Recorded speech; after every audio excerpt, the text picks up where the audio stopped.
nɛgɛ ɲɛtan ani 7 bɛ siribalakaw fɛ ɲunu segu mara la ni bamakɔ o waati kelen bɛ bɛn wula nɛgɛ ɲɛ kelen ma washington dc ameriki jamana faaba kɔnɔ an balimaw a y'aw bisimila VOA banbara ka malikura kunnafoniw kɛnɛ kan bi araba septembre kalo tile 11 san 2024 kunnafoniw la kumabaw bɛna tali kɛ ninnu de kan. Ameriki jamanatigi sigi kalata cɛbɔw n'o ye jamanatigi dankan Kamala Harris ani jamanatigi kɔrɔ Donald Trump ye ɲɔgɔn sɔrɔ barosigibaa dɔ kɛnɛ kan Philadelphikaw fɛ sɔrɔ sanga 90 de kɛra kuma sama-sama la ni cɛbɔ fila ni ɲɔgɔn cɛ. Maliden caman ye u hakilina di nin barosigi in kan ka fara o kan Kalifa Gajaga ni ale ye maliden min sigilen don Columbusskaw fɛ Ohio Ameriki jamana kan ya bɛna kɛ an bolo sisadani in na nɛgɛ kan a bɛna an ka ɲininkaliw jaabi nin barosigi in kan. Ameriki sojanba fila min binna min kɛra septembre kalo tile 11 ni Amerikanw y'a wele ngilɛkan na ko 9/11 n'a kɛra san 2001 waati Al-Qaida jɛkulumaw fɛ ye san 23 sɔrɔ maa 3,000 ɲɔgɔn de fatura nin dangarili in senfɛ. Ka kɛ ni baarako gɛlɛya ye Mali jamana kɔnɔ denmisɛn sifinw ye ɲɔgɔn sɔrɔ bi araba sɔgɔma hakilina falen barosigi dɔ la fɛɛrɛ ni dabaliw bɛ se ka sɔrɔ cogo min na denmisɛn sifinw ka baarako la Mali kɔnɔ. Senegalikaw ka batonba min furuna Mburu ni senatamalaw ye n'o ye migrant clandestinw ye maa fatuta sera 26 ma ni bato in tun bɛ ka bɔ Senegal k'i kunda Espagne kan.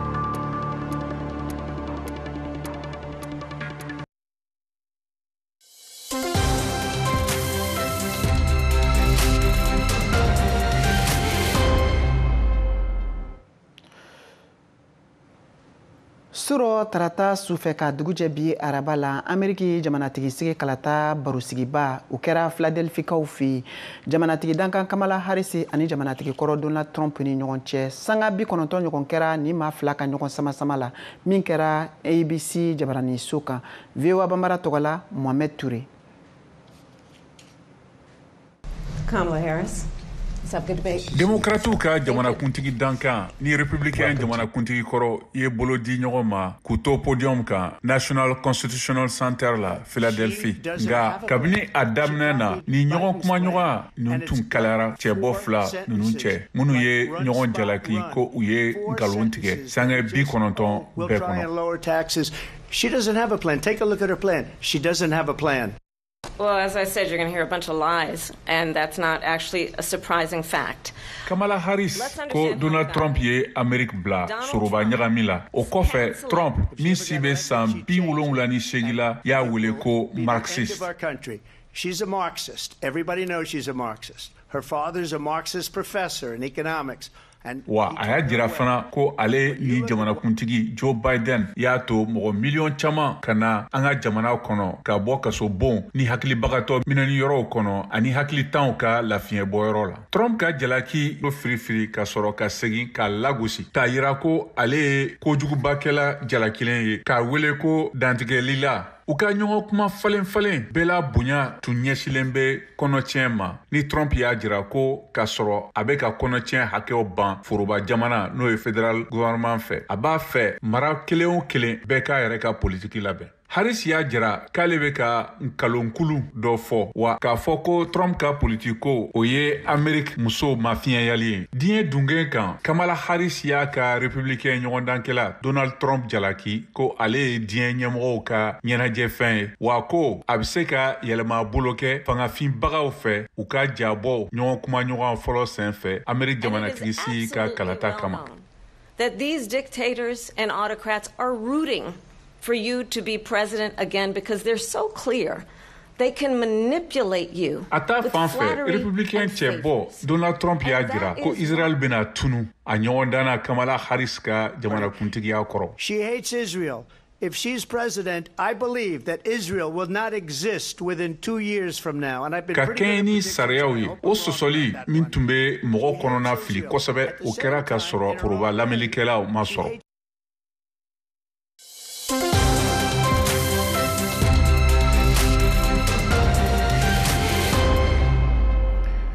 Maliden minnu sigilen don Ameriki jamana kan yan dɔw ye u ka hakilinaw di nin barosigiba kan min kɛra Philadelphikaw fɛ jamanatigi dankan Kamala Harris ani jamanatigi kɔrɔ Donald Trump ni ɲɔgɔn cɛ. Ɲininkali kɛra Kayato Traoré fɛ.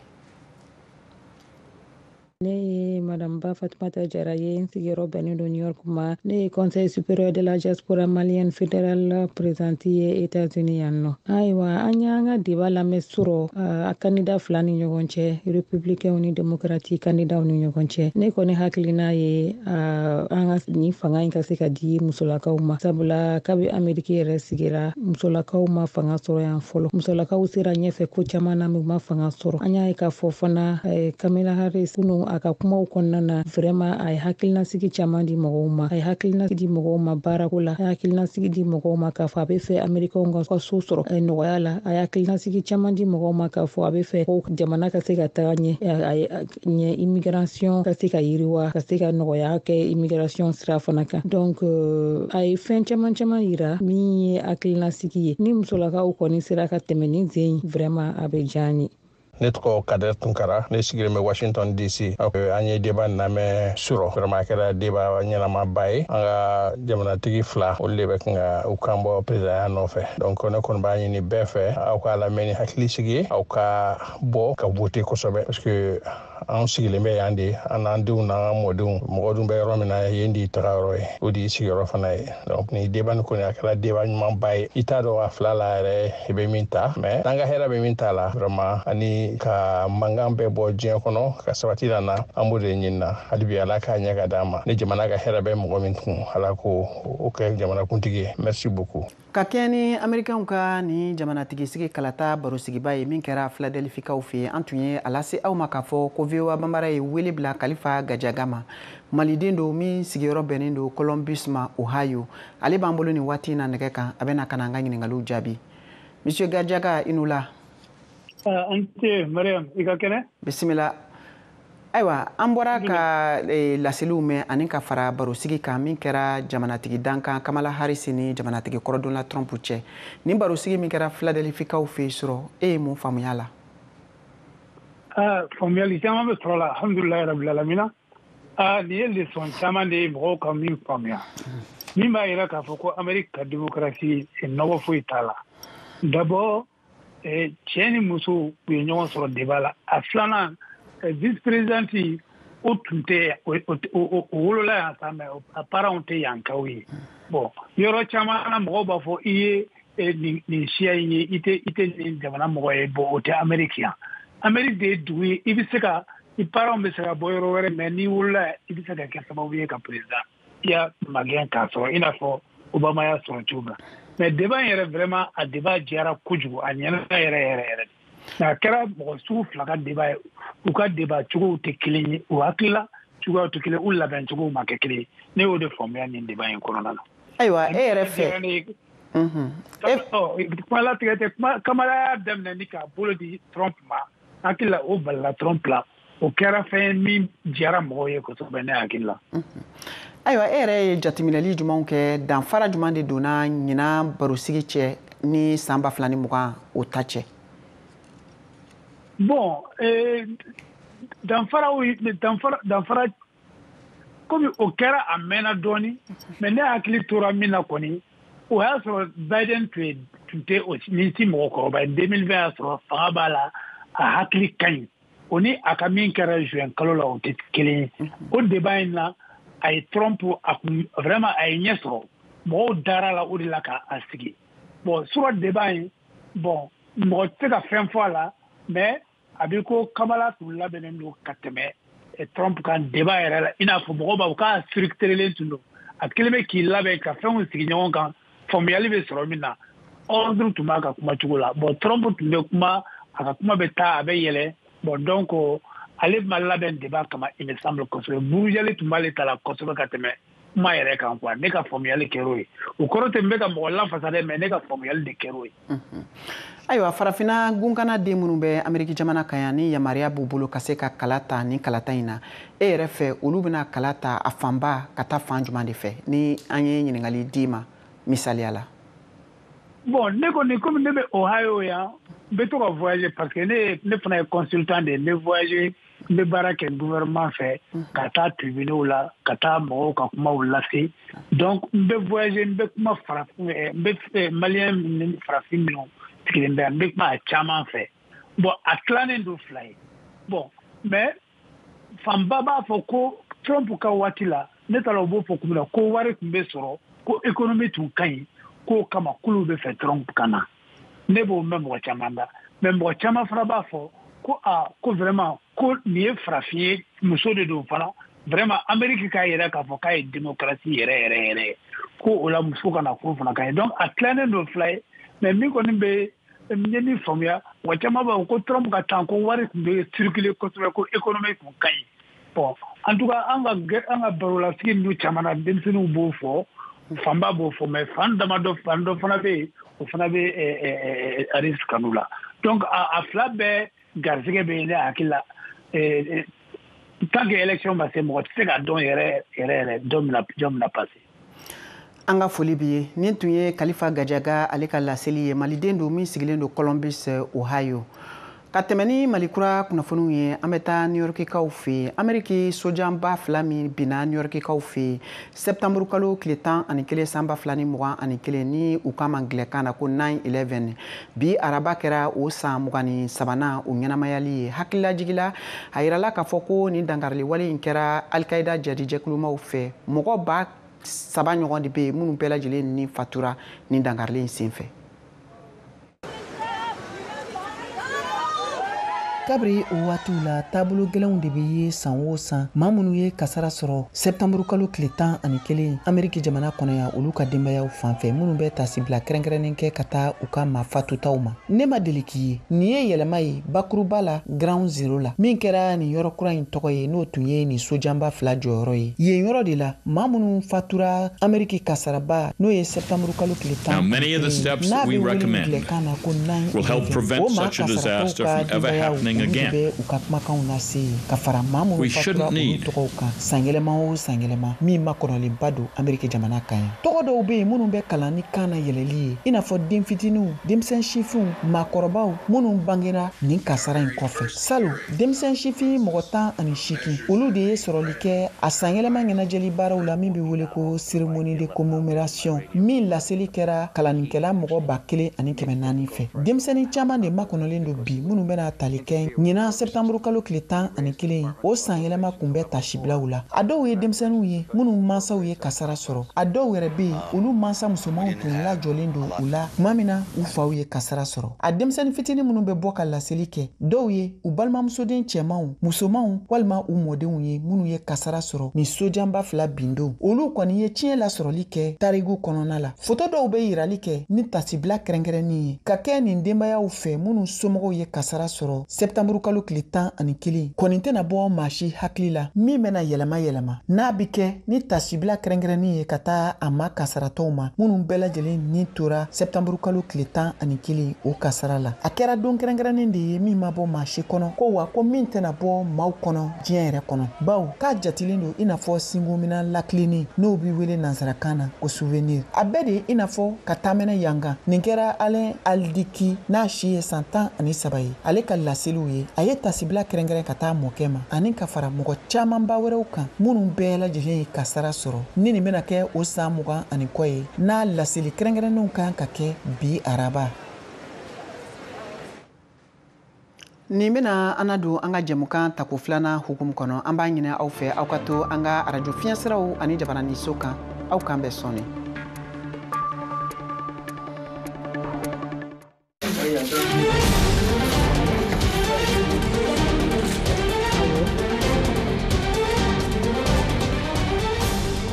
an balimaw ani yantuma sanji suma caya kojugu y'a daminɛ kalo damadɔ Mali kɔnɔ kabini samiya daminɛ na fo kana se ut kalo ma sanji funti 122 de kɛra mara 17 ani Bamako kɔnɔ Mali famaw ka fɔ la u ye du ba 7 ni kɔ tɔɔrɔ ka kasara lase maa ba 43 o ni 370 ma ka kɛɲɛ ni kunnafonidi sɛbɛn dɔ ye min bɔra Mali fanga fɛ sanji funti bɛ nɔ jumɛn bila aw ka sigida la yala aw ye nɔ bila ye ka ɲɛsi aw yɛrɛ ma wa dɛmɛ baara ni jɛɲɔgɔnya wale wɛrɛw bɛ ka ta cogo di aw ka maraw kɔnɔ ni minnu b'a fɛ k'u da don an ka jumadon kalo jɛmukan na a y'aw tulo sɔgɔ VOA Afrique an b'a fɔ jɛmukan kɛnɛ kan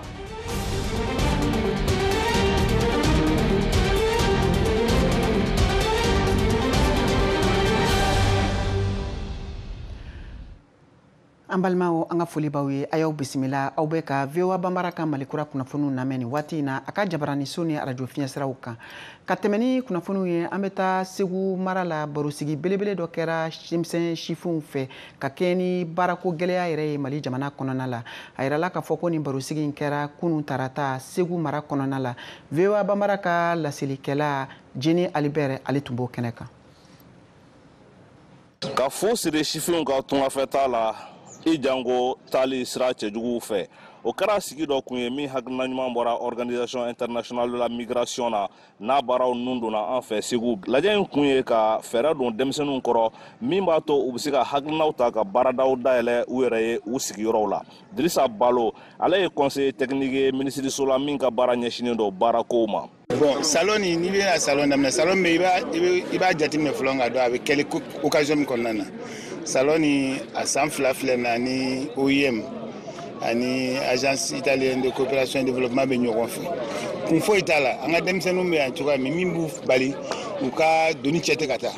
si denmisɛnninw bɛ bala ka doni cɛ dɔrɔn I yɛrɛ balima I bɛ bala ka tunune a I t'a la a taara yɔrɔ k'a taara immigration na I sigilen I ka so u b'a f'i ye k'a tora Kogoji la donc an tɛ se k'an sigi ka lajɛ ten. Seku Sangare min fana kun bɛ nin salon in kɛnɛ kan ale b'a jira k'a fɔ sifinw bɛ se ka tɔnɔba de bɔ nin lajɛw la ka sanga ni bilasiralikɛlaw ka hakilinaw ye. Ka gɛlɛya min bɛ sifinw kan bi o de ye baarako ye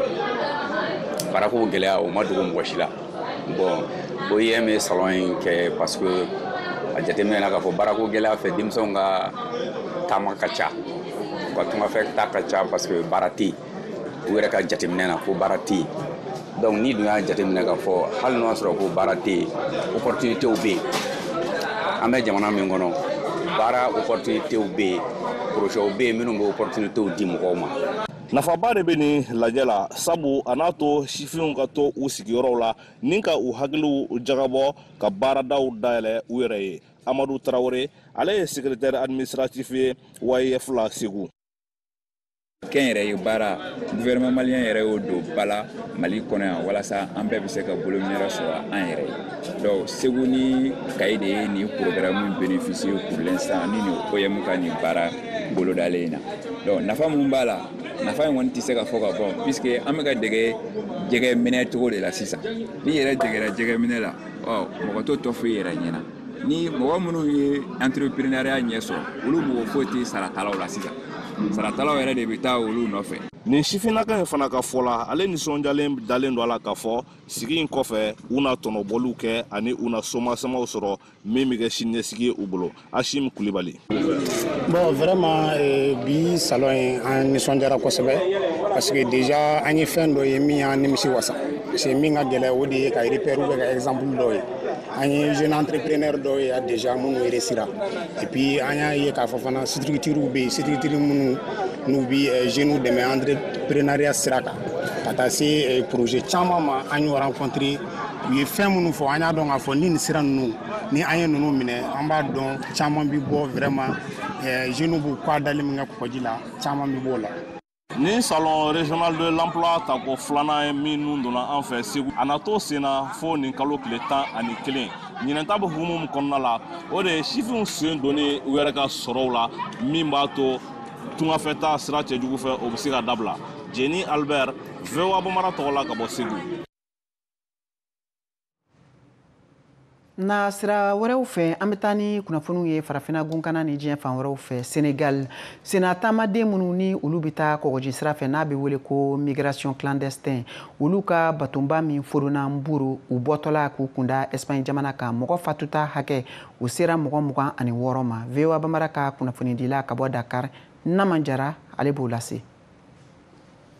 Senegali Kogoji kan sɔrdasiw kabini kuru in tora Kogoji la o ni sisan cɛ u bɛ ka tungaladenw ɲini kunun de ɲininiw senfɛ Mburu u y'a jira k'u ye mɔgɔ 22 de su ye ka na o fara mɔgɔ 4 minnu su yera tɛnɛndon sisan o b'u hakɛ kɛ tungaladen 26 ye nga baɲumankɛtɔn Horizon Sans Frontières ɲɛma Bubakari Seyi kɔni y'a jira k'a bɛ komi tungaladen 80 ani kɔ de sara kunnafonisow fana y'a jira ko tungaladen minnu tun bɛ kuri in kɔnɔ n'u tun b'a fɛ ka taa Espagne u ka ca ni mɔgɔ 200 ye nga o ma sɛnbɛntiya fɔlɔ marabagaw fɛ kuri in bolibaga y'a yɛrɛ di gendarmew ma kunun Mburu bawo a yɛrɛ y'a jira gendarmew la k'ale de nɔ don tungaladen ninnu bɛ y'a sara fana a ɲininkale gendarmew fɛ mɔgɔ hakɛ minnu tun bɛ kuru in kɔnɔ ko mɔgɔ 86 de hakɛ fɔra ye nka k'a bɛ se ka caya ka tɛmɛ o kan bawo a yɛrɛ mu jate kuru in bolibaga y'a jira fana k'a yɛrɛ denkɛ 4 bu cɛ la nka u ma ye fɔlɔ o kɔfɛ kunu ka senegali kɔgɔji kan sɔrdasiw to ɲininiw na u ye kurun dɔ minɛ kɔgɔji kan tuguni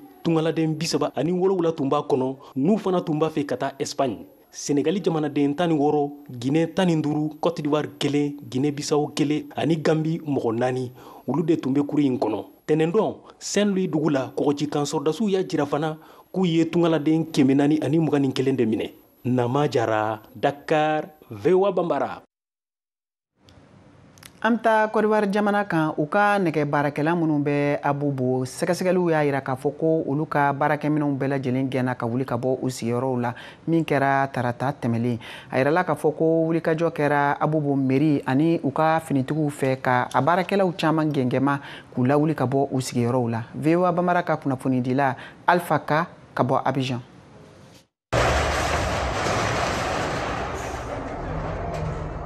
Manga min be Abubu la mairie ni Anador nɛgɛbaaralaw ni ɲɔgɔn cɛ be sena kabini san 2022 wagati caman u bi kari ɲɔgɔn na fo a dɔw bi laban kasoladoniw la ani ɲɔgɔn jogin jabate bɛɛ ye Abubu mairie danga ye a bi dɔ fɔ an ye bɛnbaliya in ko la bi Anador o ye dugu cɛmancɛ yɛrɛ le Abubu don dale Anador ye an tɛ se ka to mécanicien ani ferrailleur o ye na dugu don da o mina k'o kɛ garage ye a bi ɲini ka san 2 bɔ bi la mairie ko u bi nɛgɛbaaralaw nɔfɛ k'u ka taga yɔrɔ kura la min labɛnna kɛrɛnkɛrɛnnenya na u kama n'a bi Ndotere quartier la nka k'u caman ma sɔn o kuma na an sera ferrailleurs fana ma ni k'u ɲininka kun jumɛn de la u bannen don ka taga Ndotere dɔw ka fɔ la o yɔrɔ masina in fara ka ban ko place tɛ yen bilen jabate bɛɛ ko o fili in bɔra nɛgɛbaaralaw yɛrɛ yɔrɔ lomna o ka place di minnu ye Abubu olu ma sɔn ka taga ajamɛkaw ni jokunkaw le tagala premier et puis maa caman fana bɛ yen o ka magasin ta ka magasin bila location la ka n'i sigi Anador la n'i ko o kuru bɛɛ lajɛlen kɛ ɲɔgɔn kan i bɛna sɔrɔ o ka min fɔ oui bi magasin tɛ mais e sigila magasin dila ma e sigila a bɛ Abubu commune le kɔnɔ e sigila e ma sɔn ka taga mɔgɔ wɛrɛ bɔla yɔrɔ wɛrɛ ka taa magasin ta e bɛ jigin jɔna Bamajan Touré ye ferrailleur ye an ka ale lamɛn. Bon, u kɔni y'a fɔ ko dugukolo b'u bolo ko a bɛ taa hectare 1 walima hectare 4 ne kɔni ma deli k'a ye ma deli k'a mɛn fana an ti fosi kalama. Comment on occupe ce coin? Rien. Nga l'Amérique fola ni o de ye manga ye u ni ɲɔgɔn cɛ fɛrɛ bi se ka sɔrɔ o ko la n'o tɛ ko min ye Abubu kɔni fɛrɛ ye ko ye o banna pewu ko jamana y'o latigɛ o de kama utukalo tɛmɛnen kɔrɔ u ni masinibaw nana tuguni ka magasin daw kari k'u kɔnɔfɛnw nabɔ walasa ka a feerebagaw jagoya ka bɔ yen nɔ. mais min ko magasin tɛ yen mais place fana bɛ yen hectare 4 le bɛ yen hectare 4 boma la o hectare 4 ne yɛrɛ ko ministre ma k'a y'o hectare 4 kanja kote k'a y'a di Abubu ferrailleurs ma min lɔla ka to ma ko ka dɔgɔ donc a y'a d'o ma o y'o yɛrɛ ye et puis kɛlɛ bɛ ban. Ni ɲɔgɔn sama-sama in kɛrɛfɛ maa dɔgɛrɛw bɛ yen minnu ko u ye degun sɔrɔ ka sɔrɔ olu ma fosi kɛ olu ye Abubu kasi feerekɛlaw ye dɔgɔkun tɛmɛlen yɔrɔ kari ni muso in ko baga kɛra olu ma. Ni i bɛ i ka da kunina tiɲɛ na u man kan ka se i ma wa a fɔra de fana ko nɛgɛfeerelaw tiɲɛ na n'i b'i ka da la u kan ka tɛmɛ i la aw bɛ se k'a fɔ an ka tabaliw mabɔ walasa aw ka tɛmɛ aw ka baara kɛ nka aw man kan ka an ka tabaliw kɔni kari u man kan ka na baga an ma kɔni sariya ko cili bɛ kɛ poto de kɔfɛ nka poto ni da cɛ maga man kan ka kɛ o la. Adama Traoré fana ye faninkalala ye ale ko la mairie nana tiɲɛni kɛ olu ka da la ka courant tigɛ ani ji. U ka gbata mun kari ni y'a client na o bɛ sigi olu kɔrɔ u ka bɛ se k'o recevoir bon na ba mo ko kari vraiment moi je suis pas content et puis en plus de ça quand bla panne courant là il y a pas courant dans le magasin je travaille comment vous avez plusieurs fois les gars passés depuis 99 moi je suis dans ce magasin pas dit me bolani afin tu viens au tenant de me casara o bɛ se mina dɔ kana yɔrɔ kari kan bla problème. Mobili minɛn feerela ninnu ko olu ka laɲini ye bi yɔrɔ de ka di u ma min lawasalen don kosɛbɛ ka tɛmɛ Ndotere ta kan sabula ko yanni san 5 cɛ Ndotere fana nafa wa kana kɛ a ko kelen ye. Aujourd'hui la carte les visages. N'i ye mɔgɔw ɲɛda ma filɛ bi i b'a ye k'a fɔ ko bɛɛ dusu kasilen fɛn jɔlen filɛ u bɛ k'a ni cɛya de ta nin bɛɛ ye denbayatigiw de ye an caman de bɛ bi an ka minɛnw bɛ an ka mobiliw kɔfuru kɔnɔ an ka dukɔnɔnaw yɛlɛmana ka kɛ magasinw ye sabula an t'a dɔn an bɛna an ka feerefɛnw bila yɔrɔ min an y'u ta ka taa bila an ka dukɔnɔnaw na an ka denbayaw kan où ils habitent avec leurs enfants, leurs femmes, toutes les familles. U ka laɲini dɔgɛrɛ ye ko ni yɔrɔ bɛ di u ma a baara ka kɛ jɛlenya kɔnɔ. Nous, il faut qu'on nous trouve un site uniquement que pour les ferrailleurs. Yɔrɔ de kan ka ɲini min bɛ di anw ferrailleurs dɔrɔn ma n'o tɛ an tun b'a dɔn ko a laban a tɛna ɲa a bobo anadɔr la sabula ani maaw de bɛ ɲɔgɔn kan sigi la an ka baaraw ani olu ka sigi a ka gɛlɛn yɔrɔ de kan ka ɲini min ka bon ni a fɛrɛlen don yɔrɔ min ye ferrailleurs dɔrɔn ta ye propre aux ferrailleurs walasa ka bɛnkan sɔrɔ a dun bɛ n'a fɔ lamɛri labɛnnen don ka kumaɲɔgɔnyaw kɛ ne bɛ min dali la ferrailleurs fɛ o bɛɛ k'i dusu suma parce que o tun ko entrepôt tɛ yen c'est-à-dire magasin baba dugu mais an ka magasin babaw ladinɛ ka denw ma ko bɛɛ n'a wagati n'o tagala an bɛna fɛɛrɛ sɔrɔ ka problèmew bɛ yen an bɛ an bolo da ɲɔgɔn ma k'o ladinɛ anw ni ministère jateminɛw kɔni y'a jira ko fosi tɛna Abidjan marabagaw lajɔ nin wagati in na u ka yɔrɔ kari wulikajɔw la sabula k'u ka laɲini ye bi ka dugu saniya ni ka a cɛɲa Alpha Ka Abidjan VOA Bambara tɔgɔ la Amérique jamana ka ciladen Anthony Blinken ani Britannique ka ministri min sigilen don u ni jamana wɛrɛw ko ɲɛnabɔ kunna David Lammy ni mɔgɔ fila sera Ukraine jamana faaba kɔnɔ Kiev bi araba sɔgɔma o waati kelen na Ukraine jamana tun kelen don ka wele bila nanzarala ma k'u ka sira labila u ye cogo min na u bɛ se k'u ka mugujugu ani u ka sanfɛ kɛlɛkɛ pankulu kɛ ka Rusi jamana gosi ni lajɛrɛ ninnu kɔfɛ o nɔgɔnin fɛ Blinken ye kunda Londres jamana kan a ka o taamaw senfɛ ye jalaki bin Iran jamana ka fɔ ko ale de bɛ ka kɛlɛkɛminɛ juguw di Rusila jamana ma kɛlɛkɛminɛ minnu bɛ wele ko missile balistique ko walasa ko ka se ka dankari Ukraine jamana la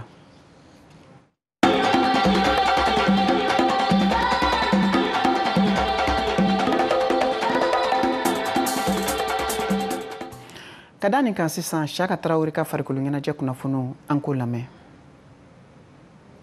Sirantulanta bunagun kan farafina Coupe d'Afrique des Nations CAN Maroc bafɛ mun duru éliminatoire ɲɛbɛ ɲɔgɔndanw tilefɛna kun cɛra min bɛ Mali ka kulu ko fɔ n'o ye groupe I ye tilefɛna kokumu kɔnɔ Eswatini bina Mali ɲɛkɔrɔ kanankolo o kɛra Eswatini ta ye celu kelen Mali y'o sɔrɔ ɲɔgɔndan don min tɛna kunu tarata septembre kalo tile 10 san 2024 na Afrique du Sud jamana kan sirantulantana kura caman nana Mali forobatɔn kɔnɔna na minnu welela degeli karamɔgɔ fɛ u ka na u niyɔrɔ ta CAN éliminatoire Maroc bafɛ mun duru tile fɔlɔ ale tilefɛna kɛnɛ kan Fode Dugure sɛnbɛ olu la n'ale ye défenseur ye kɔfɛma Fodema ka nisɔndiya dogo a y'a fara kan ko baara de bɛna kurakuraya walasa kunkɔrɔta ka sɔrɔ ɲɔgɔndan nataw la minnu bɛ Mali ko fɔ an b'a fɔ alhamdulilayi ala ye victoire nɔgɔya bi c'était pas facile parce que une équipe face soit u bɛ na u tɛ bɔ et tout mais ala ye victoire nɔgɔya donc Dieu merci victoire ɲɛnamaba de don parce que 104 points b'an bolo an bɛ continuer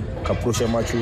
préparer inchallah a bɛ n'encourager halisa k'a fɔ ko mɔgɔninfin mana kɛ cogo o cogo i ka da i yɛrɛ la toujours c'est un rêve qui se réalise n bɛ continuer ka baara kɛ pour que rassemblement wɛrɛ la n ka se ka wele tuguni inchallah bɛɛ bɛ segin club la k'an bila en champ pour que sanni rassemblement wɛrɛ cɛ bɛɛ ka prêt ka match wɛrɛw kɔnɔ inchallah Mamadu Dumbiya ale ye mɔgɔ kura ye Mali forobatɔn kɔnɔna na Fode ka hakilina kelen don ale fan fɛ n'o ye cɛsiri ye ka ala fo ala barikada ani k'an fa fo k'an fa barikada ani ba parce que bi n ka premier match en tant que équipe nationale AGR alhamdulillah n sera ka n firifiri dɔɔni n se mun ye n sera k'o kɛ ala y'a nɔgɔya n sera ka passe décisive kɛ pour nisɔndiya de bɛ yen n sigilen don n'a ye a ma bali n'a tiɲɛ yɛrɛ la parce que n ye mun ka entraînement la kunu n yɛrɛ y'a dɔn a kɛra cogo o cogo bi n kun bɛ kɛ titulaire ye n bɛ match bɛɛ aborder match par match comme nin ye groupe kura de don sélectionneur kura de fɛnɛ don a ma nɔgɔ mais an b'a essayer ayiwa an balimaw ni de bɛna dan sigi aw ka bi Mali kura kunnafoniw na aw ni ce aw ka kulomajɔ la aw k'an bɛn waati wɛrɛ